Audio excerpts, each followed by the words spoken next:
powdered milk and so Eddie Akaho and every enyuma kwore adama no maso ya sene ame depends radio original ye kasebo baba somo akenkan fo amobeti ye ne wo kasebo mu eyeme Kwabena Aduomi enafe Kechenuaba nana ama boama ye jiabo fon krato ba ye beti asinsem nim Dofo a mini ho gro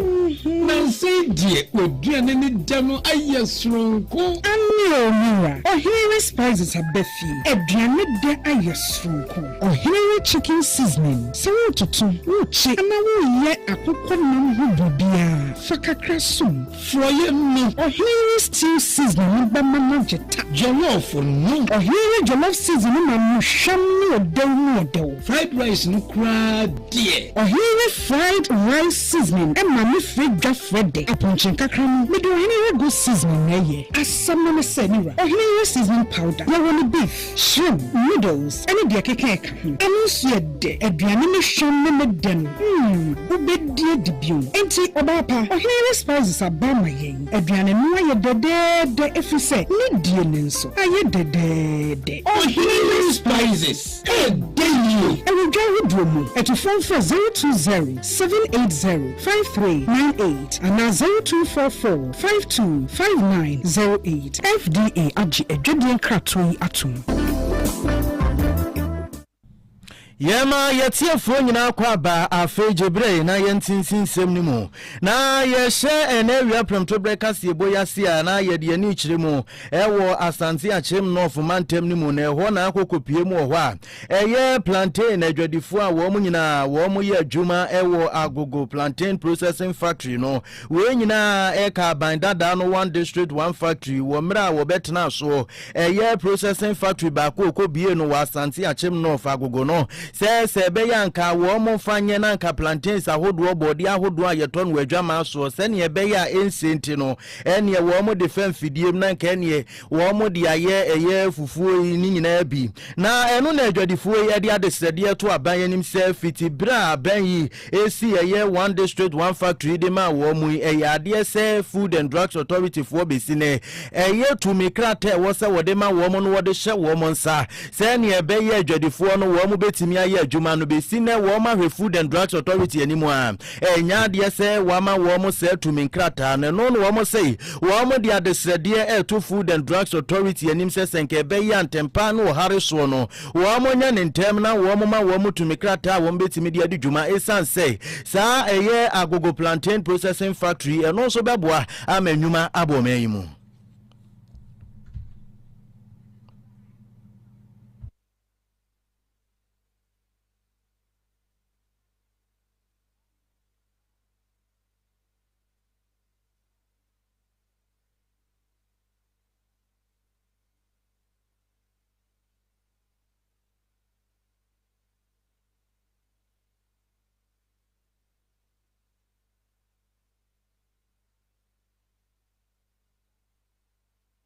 normal FDA for engine to the engineer try adwuma yi so and I'm sad my engine to tiska some ever from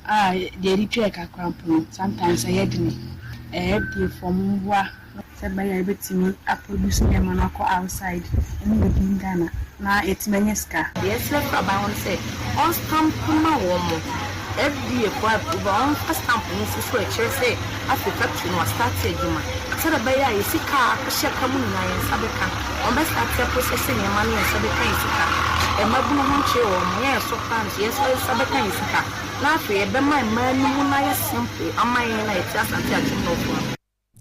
eni ayeti ye adwadifo ahodo a wo mo eye adwuma ewo agogo plantain processing factory wo ma de steady a wo mo de to aban eni FDA animu na wo mo wie ya pe na director wo da factory na no eye wowura wo bimpoku wo no so e de ade steady to aban na afi ankrankra nim se wo mo nyina nka mo mai na wo mo meboa wo mo 23 years ya bought FDA approval ya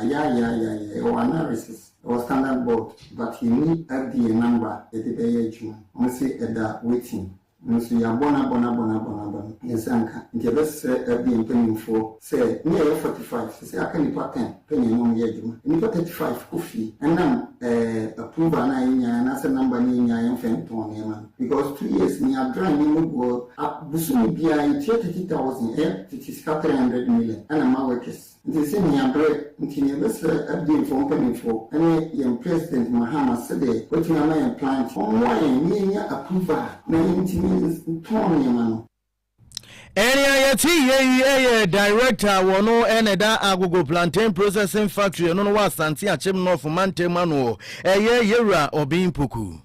Yet one sem so na ene Twapiase Senior High School sua ba ko a kyerɛkyerɛfo wo hɔ no mo wo mo ɛbɔ mo homode pa nyom betimi bia sɛ enkwada wo mo ɛba suku ɛwɔ hɔ no wo bia enso ensa ebetimi aka ne kyɛfa wo mo ɛwɔ adesua ɛho nsɛm mu na ene ya ye kasa yi die suku mu mpanyimfo de aba beto dwa sɛ enkwada no do na wo mo do so nanso no wo mo ni ɛdan a enkwada yi ebesua die ɛwɔ mu ayɛ ahomete sempa ɛde suku yi ama omu nso mu twom ho ba bia enyeye wo mu kire mu a enkwada bebre suku dan nso so ketwa bi eyesa na akyerɛkyerɛfo no kra no wo mu ho mete eba ne sanso so a ade kyerɛ wo se wo mu kyerɛ netimi eboa no na afei wo hunu ɛso papa enti wo mu de ade srɛde ɛto empanyimfo anim sɛ empanyimfo nya adoman na wo mu ntwani ema mehwɛ wo mu na sabrede wo mu bre papa eno achi nso kra no wo ma wo mu no enuane edema enkwada no eye kantin fo yi nso ya kyerɛkyerɛfo na omu yi wo mu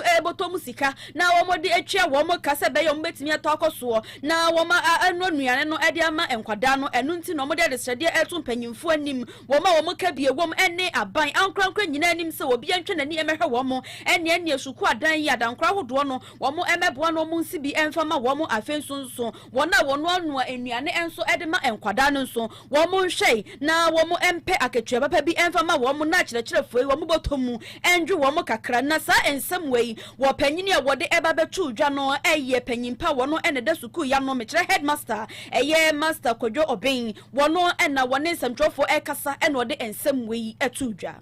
First one, the dormitories that we have are not inadequate. Second, it is the classrooms that the government built when the school was big that we are using it as dormitory for girls. And then the classrooms too, we've converted the letter that we have as boys dormitory. Even the admission that we had 2025-26 academic year, because of the facilities, when the students comes, we just tell them that there is no accommodation for them, so they just go. They are willing to come, but because of accommodation, we can't just admit them. But they know that my teachers teach well, and then we also perform well during examination. They are all eager to. The toilet facility is an eyesore. When you go there, you can't even look at it. Rashes gets to the boys and girls. Of which, when you see it, it is not good at all. So in this case, the students used to defecate around the environment, of which we are finding it very difficult to control. The next one is, since the school was absorbed as boarding school, we don't have men, and then those who cook for the students, the cooks, so we don't have. So they've worked for almost 4 years. It is my teachers who contribute something, so that at the end of every month, we give it to them. So we are appealing to the government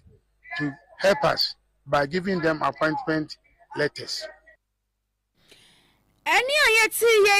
ye headmaster ya wono and wada Twapiase Senior High School ano Master Kwabena Aduomi na enu echi no assembly bedwani ya wo ho Honorable Apia Francis wono nso ede na no tumu bi no kyerɛ sɛ membɛhwe so ha wo mo bre papa kyerɛkyerɛfo wo mo bɔ mo homoden na nso no ne aka no ene edan enkwada yi betena mu ahua de nti wo sere sɛ empanyimfo hwɛ aban hwɛ na wo munya ne mu betimi na entimi mu na omunya edan ne bi. Senior okan the assembly no bon ho mudin bia hwe girls dormitory ba ko a ya besi a mfie mienu ni na isi na nam sa assembly no so ho odin hwe ni ti e mane nkwani mu ti esre ankwankwa ne aban most especially se omaboan nenka omisi adankra ahodo bebre man classrooms e adia ehia dormitories na free assembly hall ye mu pa bebia teacher for betra ya dia ha dwen bebia school ni woni bebia community ni wa teacher ni bia anti school ni banyumra hwe mofra na man nyina titi krom na mo ba eno si adia ha dwen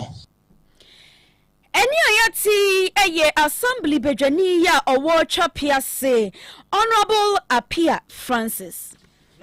Twa kasiye bono so a be se na bosumi mu eni ebebo mamane se eyade se afrase ni mu no adoko tesefo ahodo a wo mawie suku aben ye yade se wode wo mo ko nkrase ahodo se nka wo mo nko na wo mo nko ye adwuma ho no no afi mu na health minister Yewura Kwabena Aduomi no de betu dwa se nyade se sa doctors fo nyina wo matu wo mo nan po de si sa emiaye ho ni nyina ne se doctors fo no wo mo se yade se wo mo ko ho no ma ene ma paebu ama setena koso no sa ne ma ni nyina wo mo nsan kantinya de se wo mo beko na eno na enu ada wo mra wo kwa probo wo University of Ghana College of Health Science wo Kwalibu Teaching Hospital no na wo de to wo mo nyina anim se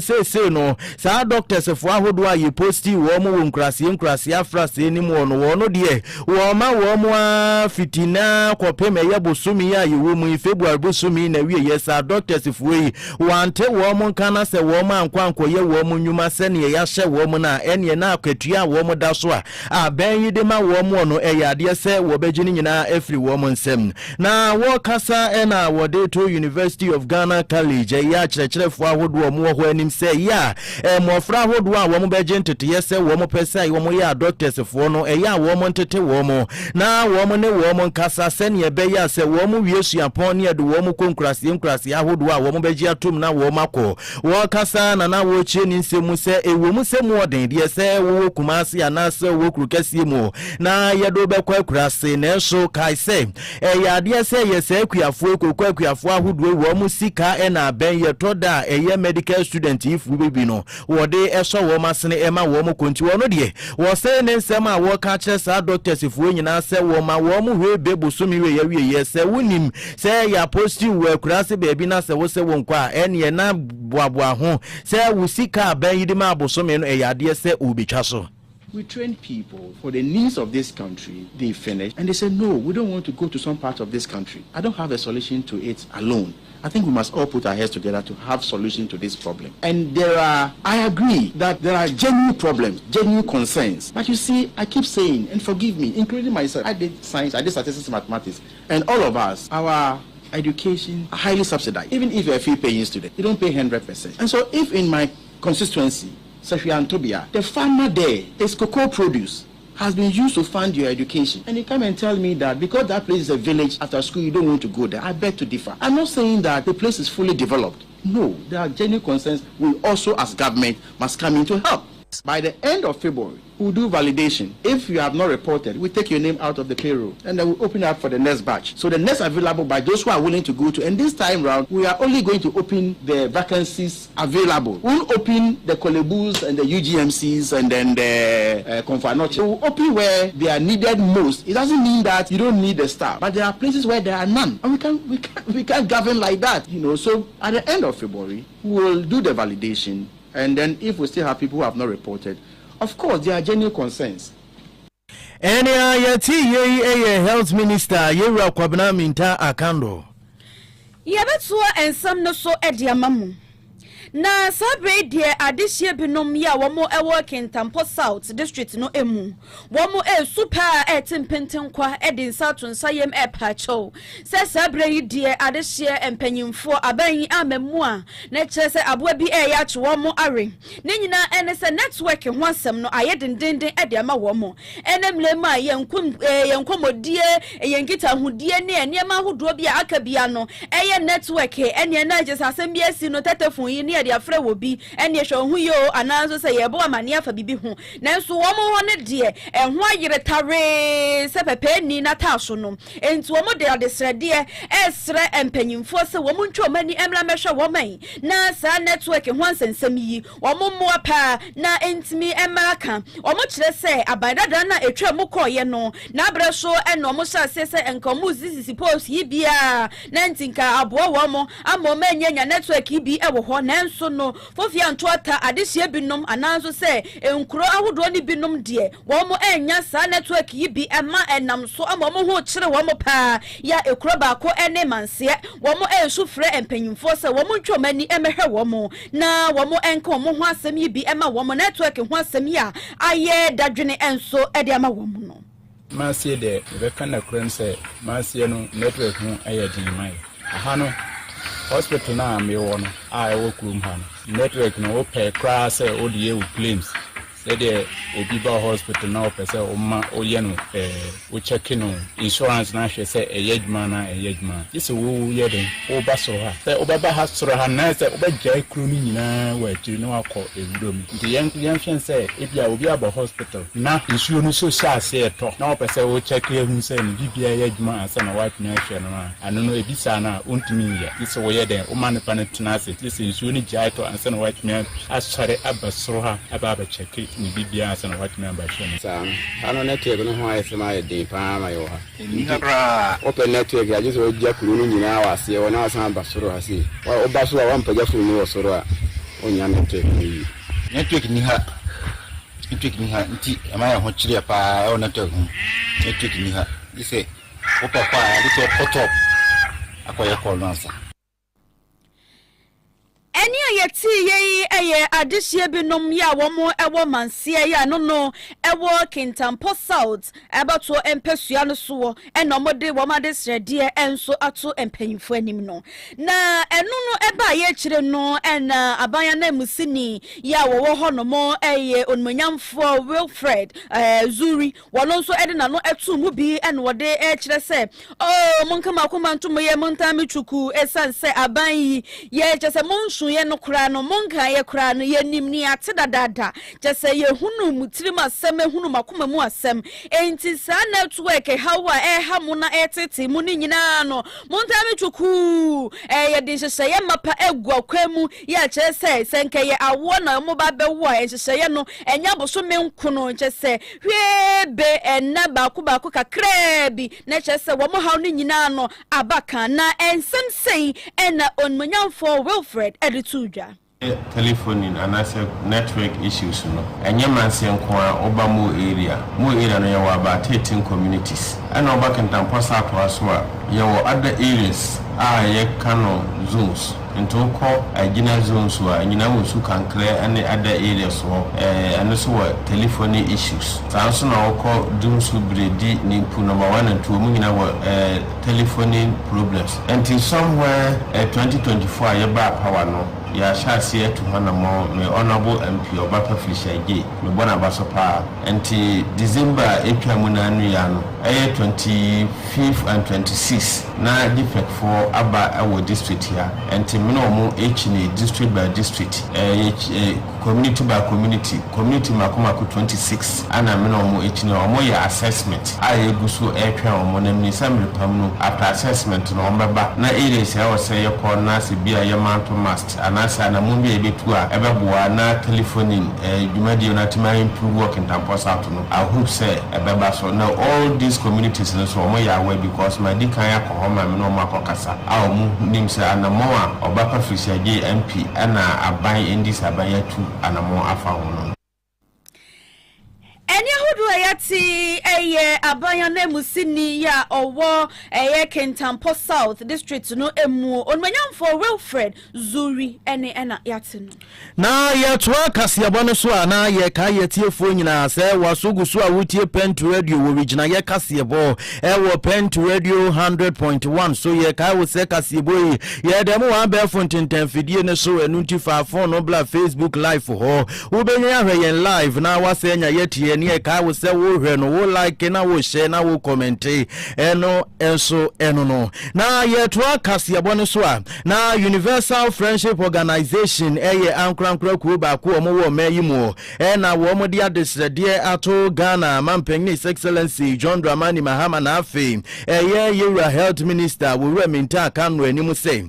kamea kwa akoye se wo ba wo mayimu a wo ma dwene ho ato chema me kire wo mo asebe wo ma tinkense no ye ja wo mo a nyina na wo mo ne na monten so wo mo de da monten na eno na Universal Friendship Organization wo mo so wo mo de adesrede to abanim sesenke be ya sankrofo ni nyina wo fa enhyehyeye hu akwam se ne be ya ye wo mo nyina e de afri monten na wo mra na Pent Radio yen sentwerefo ene acting vice president eye era gifty nyameche edi nkomo no na wodi tudwa se eyade se sankrofo ye ja wo mo ma wo mo nante monten so ene se wo pebebi no aye ne hu ya wo no de sanse na adwuna tia fa so ntire ne bebi a na wo mu jaye gu ho afi enye no nko a wo mo de wo mo ni ho ehyehyehye dwumadi ahodo bebre mu a etimi di pra ebre sankrofo yi na eno no wo se wo de adesede to abanim se senke be yanka ban na ka wonyi sankrofo nyina na wo mo fa wo mo nkogu biaye asebe ye hwa adwene mu se ne be ye ni betimi akọ wo mo ho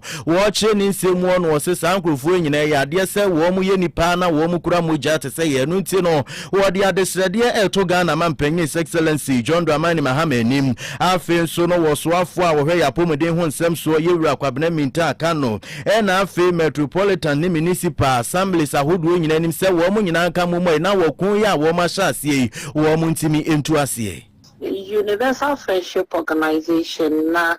ya pila ya ma aban se yesre aban na yesre His Excellency John Dramani Mahama yesre the Ministry of Health, the Ghana Health Service, the Mental Health Authority, Psychiatric Hospital na Parliamentary Select Committee omoda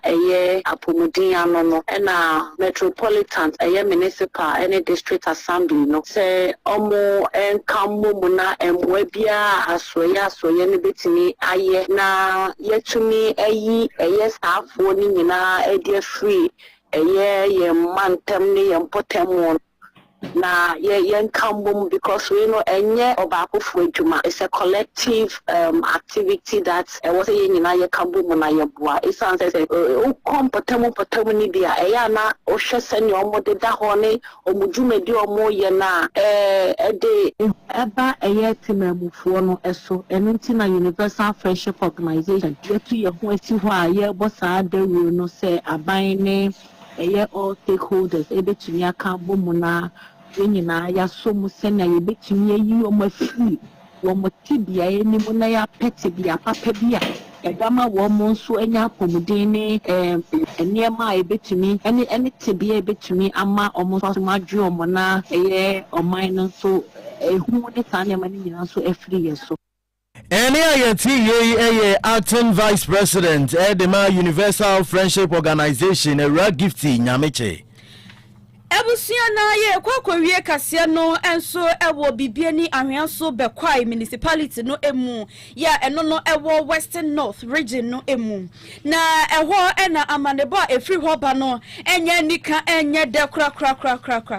ene se Toyota Voxy ya eno no eye ka fifa enkofo etenemu na bodu omo ekobia ya hodo a womo epesa womo connect se womo agisika kakra egwo mu botom na de ye frɛ no eye commercial buses yibi enu bia anase commercial cars yi enu bi ena sa Toyota Voxy wodi edi ne dwuma ya abranti a wono na wo kasa ehye no ye frɛ no Paul Ochre owo mfihia no aduasa mienu na ne kai ni registration number no AS 8119-25 ena chese yesi emrika tentepa ena brantie wo so ka yi mu ya wode nkofo titi mu wo so mu se wode kro ena emrika hwi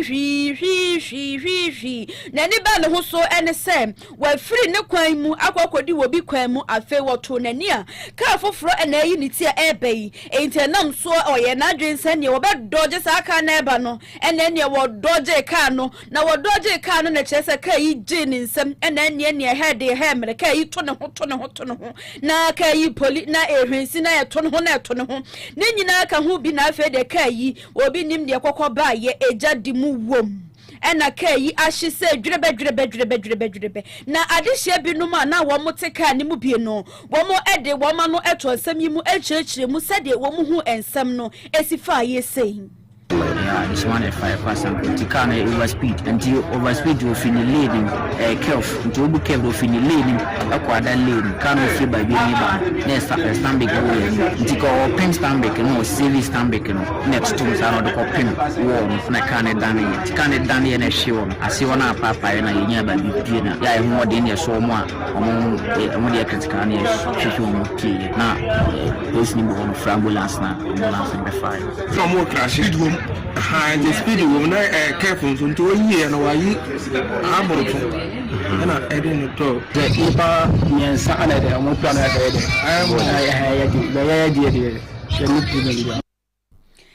Enya yati adishe binuma na womute sa Toyota Vox yimu ya na womu etu kwan akwa womu miaye na eno echi no ADO1 David Ezuma wano eneye bibie ni Municipal Safety Officer Ghana National Fire Service ya ewo bibie ni eho no mu bie eno no nso kire se womu de womu office ya womu de ablibia no no ma ateku woma te woma so erwen se bibie ni no metumnika no metimi akwa ajiade hye na womote ho no ma no munya akwa womude mlika koye ya woma mokwa akwa mekire firefighters yi womutimi ekokoye ema eja ne dumie ne de na chese ka no ahye se edwirebe 1258 and your commander station number said there's a fire incident and lines on contact free Uttar police barrier and quickly personnel duty officer and any team echoing Mukubi na yampana yese car bia anya accident. After the accident, ama eja nso asato car ni neze e was a personal fight fire no na investigation who dey see ankasa. Na car no eja na to car ni na fully burn fire, fully devoted fire. 110 day na ya control fire no na at be 120 day na fire no totally extinguished. Ayi dun janma MTTD commander ni men so by e dey towing car ebe tow car no na traffic e dem makasa e ko kuma so mu kuma so ba enya kwan eko Eni ayati eye bibia ni Municipal Safety Officer Ghana National Fire Service ye wo bibia ni ADO1 David Ezuma Yebejina nini so na ensam hodwa yede babaso mo se ye original ye kasia no yede nyina esi ewa ha na awie ensem bia wote ye ewo kasia num no ebi ense eye plantain adwadifu a wo mo wo agogo plantain processing factory no no mo de adesrede to aban na afa Food and Drugs Authority anim sesenke be ye atumi krata yede be ma wo mo a no be ma agogo plantain processing factory na dimu no wo monye na hware so Ebusia ensem we ni afoforo bebre ena yede beso mo se pramto breka sie yemfa seda enfama wo hine spices eson se wo mo ena o ma spices ye kasie amemwa ye de se wo hine enkwan me pacho wo hine spices flavors ne yanwotwe owo chicken mechire akoko indomie jollof fried rice froye papa bi ananso se wo nantwinam wa ponche nkrakra no anase monko ni bi na opena dia bowl stew papa bi dia ene na wo hono ma wakwa jibi na kire se ya kamfo se wonsa no ebo ankasa me pacho wo hine spices eno na wutisi monten a wo bia ebo ne samra ne se eye de ye me pacho wo sanso ewo non dairy powdered milk ya no no wunya bia wankasa wo panyine no betimi adi amana yeye wabofra no so betimi adi amana yeye ne nyina no obi obedi bibia no so behu se ampa ahode ma papa eno mahwi agum se santan na se wo pe bia to de abia ya yetonton enuane ho ne manyina no wonsa ebetimi akabi ewo ho sanso ena sani dudu mu na wo petu dia obefa ahomabofoi na woni empanyimfo adwetwe enkomo ewo so 0207 805398 and 0244 525908 wo hine spices wo se eye de ye ewie ye de aseda ebema brother Steven wono ena wode ye ko abefo ntentan fidie no so ema wote yenka sanso ena efie fosu hima wono nso echinchi fidie ni mfruma esanso boa ye ewo newsroom ewie apesamaka fo mienu eye me keche nuaba nana ama boama mene Kwabena Aduomi yama munyina mo enitia yejima henewa